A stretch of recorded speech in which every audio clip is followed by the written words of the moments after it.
After my car accident, I couldn't walk for 3 months. My wife promised to be there, no matter what. She was, for about 2 weeks. Then she started coming home late, ignoring my calls. One morning, I woke up early and saw her phone light up. A message from Darren said, "Did he figure it out yet?" I sent Darren a voice memo of me reading the vows she broke. Then I sent her a text. "The nurse will be taking over now." I fired her as my spouse and hired actual help. She lost her marriage and her alibi in one text. Let me tell you how my life got torn apart in under a month. By a driver who didn't stop, a body that wouldn't move, and a woman who didn't mean a word of what she said. My name's Rick.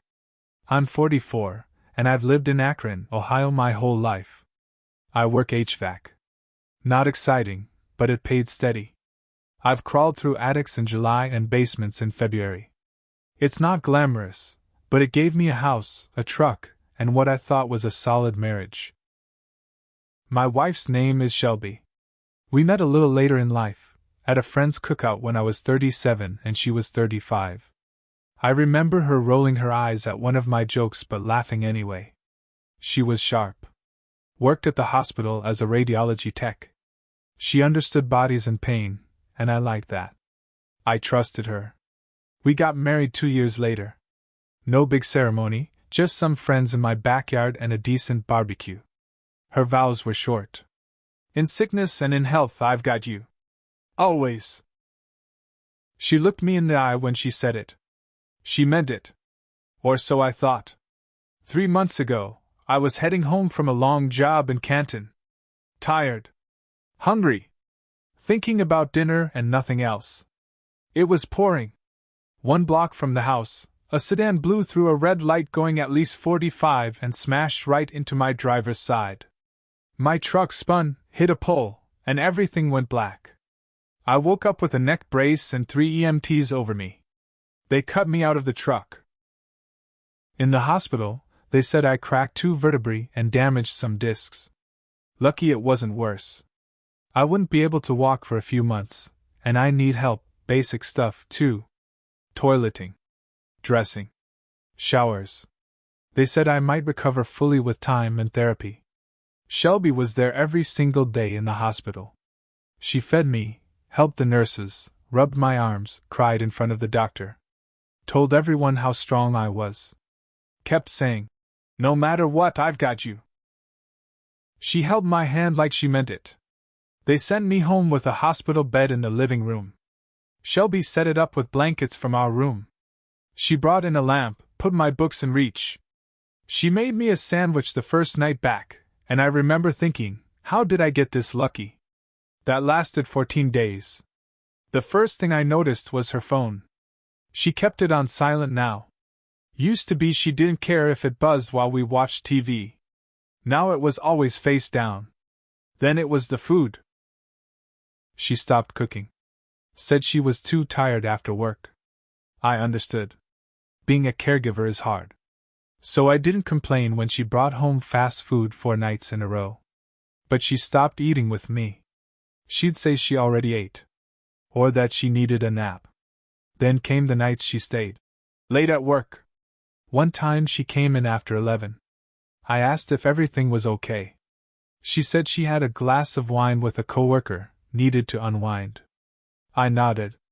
What was I going to say? I couldn't walk to the kitchen without her. I felt weak. Needy. So I said, "Okay, babe," and rolled over in bed. But I knew something was off. She stopped checking in during the day. Would ignore my texts for hours. Once I texted her because I dropped my water bottle and couldn't reach it. No answer for almost 4 hours. When she got home, I said, "I really needed you." She just said, "I can't be everything all the time, Rick." Then she went to shower. I woke up one morning just before 4 a.m. Couldn't sleep. Pain was rough that night. I shifted to grab the remote when her phone lit up. Message from someone named Darren. Did he figure it out yet? My heart dropped. I read it twice. I don't know how long I stared at the screen. Not a good morning or, "How are you doing?"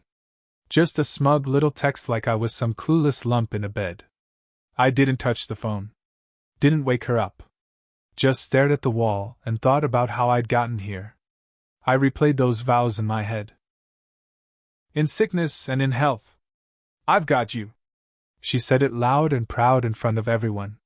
Now here I was, alone, in pain, with a woman who was probably laughing about me in someone else's bed. I decided not to fight. I wanted to embarrass her. Quietly. Personally. So I picked up my phone and hit record. My voice cracked when I read them out loud.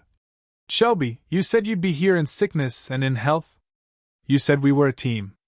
That you'd never leave me. I broke my back, and you broke every promise you made standing right in front of me. I saved the recording.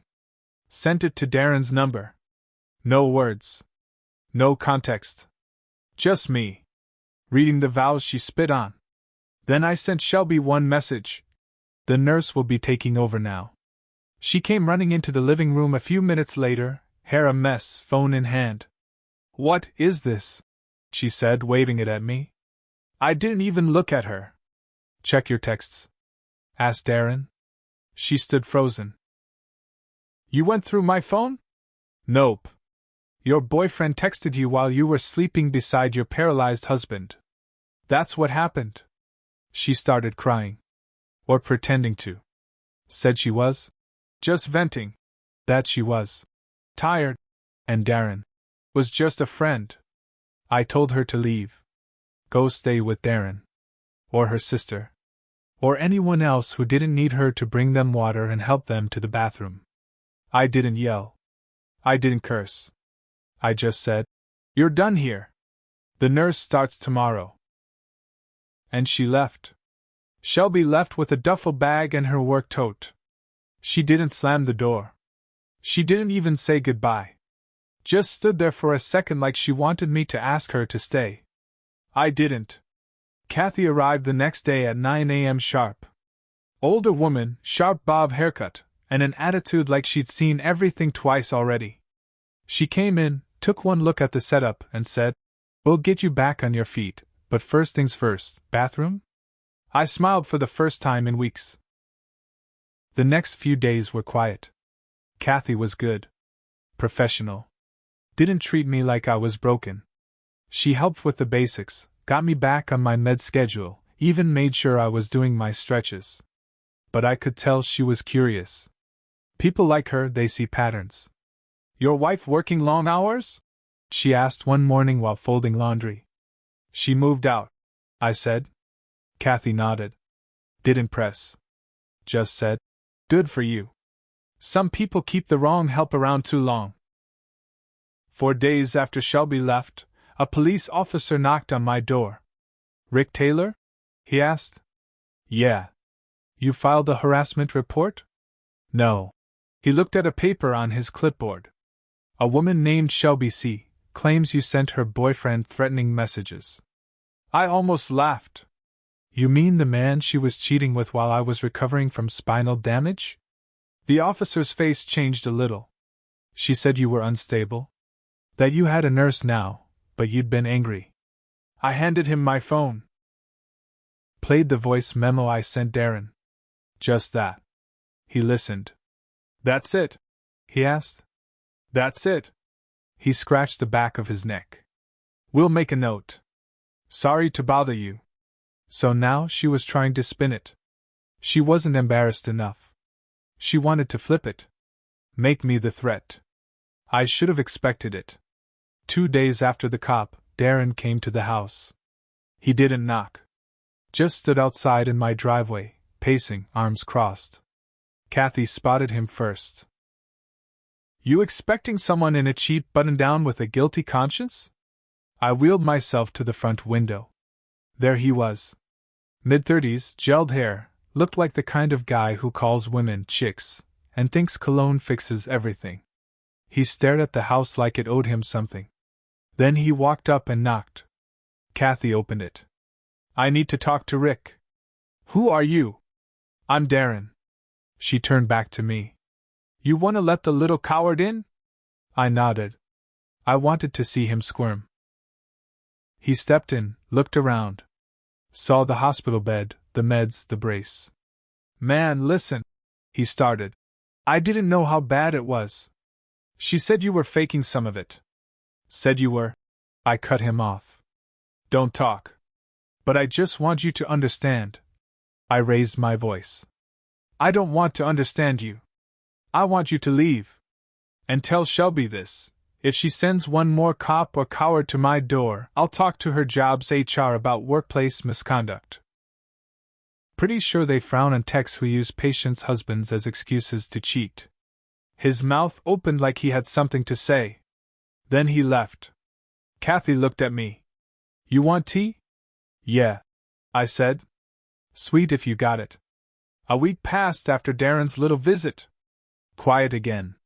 Kathy and I fell into a rhythm, stretches in the morning, meals on schedule, physical therapy videos in the afternoon. I was sleeping better. Less pain. More peace. Then Shelby's name came up on my phone. Not a call.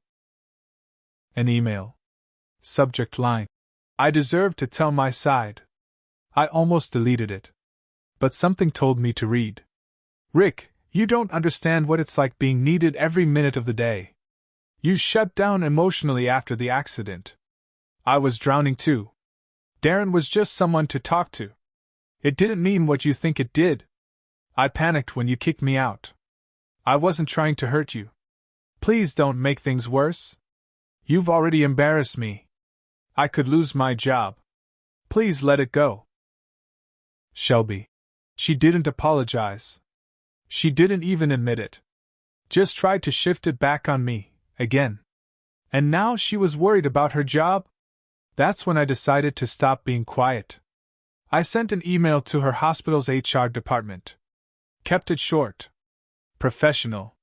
Attached screenshots. That text from Darren. My voice memo. A copy of Shelby's email. The message just said, "Not sure if this violates your conduct policy. I figured you should see it. Thanks." Did I know if she was using hospital time to sneak around? No. Did I know for sure she met Darren through work? Yes. Enough to raise a flag. Enough to let her boss decide how it looked. Shelby showed up at the door. Kathy opened it before I could say anything. Not today, she told her. I just need 5 minutes, Shelby said. Please. Kathy looked at me. I nodded once. Shelby stepped inside like she didn't recognize the place. Her hair was messy, eyes red. She didn't sit. Just stood near the door. They opened an investigation, she said. Good, I said. They should. I could lose my license. You already lost your marriage. She looked like she wanted to scream. Instead, she sat down on the edge of the couch. You were supposed to love me, she whispered. I stared at her. I did. When I could walk. When I worked. When I paid the bills. I loved you. You didn't love me. You loved being taken care of. The second I needed you, you vanished. She stood up. You're just trying to ruin me. I looked her in the eye. No, Shelby. You did that. I just finally stopped cleaning up after you. She left without another word. But the fallout was only getting started.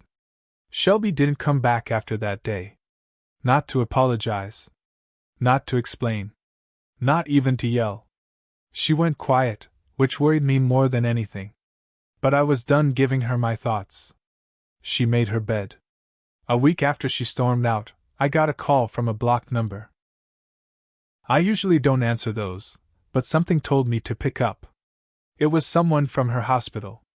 Not HR, one of her coworkers. You don't know me, but I saw the memo. The screenshots. People here are talking. It's bad. Darren's been suspended. Shelby's under review. Just thought you should know, they're not exactly defending her. I thanked them. Hung up. Felt nothing. No joy. No pain. Just done. By week 10, I could stand again. Slowly. With help.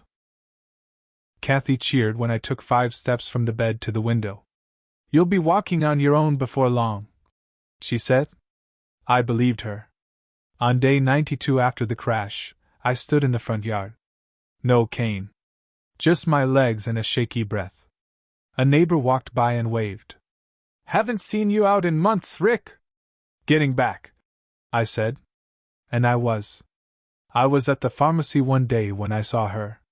Shelby. Hair tied back. Wearing jeans and a hoodie. She looked smaller. Like all the weight she used to carry in her voice had drained out. She saw me. Froze. I nodded. That's it. Just nodded. She came over. I got fired, she said. Darren too. He's blaming me for everything. I raised my eyebrows. Sounds about right. I lost everything. No, I said. You threw it away. Then she said something that stuck with me. I didn't think you'd stand up for yourself.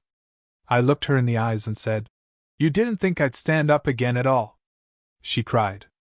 I didn't. I walked out. Did I want revenge? At first, yes. I wanted her to feel the weight of every day I spent in pain, abandoned, humiliated. But by the end, it wasn't about revenge anymore. It was about respect. For myself. For my worth. She walked out on the man she swore to stand by. I walked away from the woman who thought I'd never get back up. Turns out, I'm stronger than I ever knew. And she? She's just a warning now.